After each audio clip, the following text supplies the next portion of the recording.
Hi friends, आज मी नाश्त्यासाठी बनवणार होते शेवया. तर म्हटलं तुमच्याशी पण शेअर कराव्यात. तर ह्याला बोटवंसुद्धा म्हणतात आमच्या इकडे. तुमच्या इकडे काय म्हणतात नक्की सांगा कमेंटमध्ये. थोडं तूप टाकलं कढईमध्ये, त्याच्यामध्ये चांगल्या बारीक गॅसवर भाजून घेतल्या शेवया. तर थोड्या लाल होईपर्यंत भाजायचे. त्याच्यानंतर कढईमध्ये तेल टाकून त्याच्यामध्ये जिरं, मोहरी, कढीपत्ता, मिरची आणि कांदा टाकला. तर कांदा आपल्याला लाल होईपर्यंत चांगला भाजायचा आहे. लाल होईपर्यंत भाजल्यानंतर त्याच्यामध्ये हळद टाकली आणि चवीप्रमाणे मीठ टाकलं. त्याच्यामध्ये 2 मिनटं हलवून घेतलं. त्याच्यानंतर पाणी टाकलं. तर पाणी टाकल्यानंतर चांगलं 2-3 मिनिट आपल्याला चांगलं उकळून द्यायचं आहे ते पाणी. तर मस्त असं रट उकळलेलं पाणी त्याच्यामध्ये टाकलं शेवया.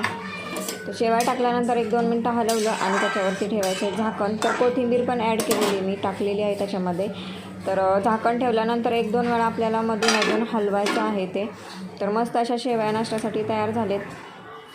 व्हिडिओ आवडला असेल तर नक्की लाईक करा आणि चॅनलला सबस्क्राईब करा. Bye bye.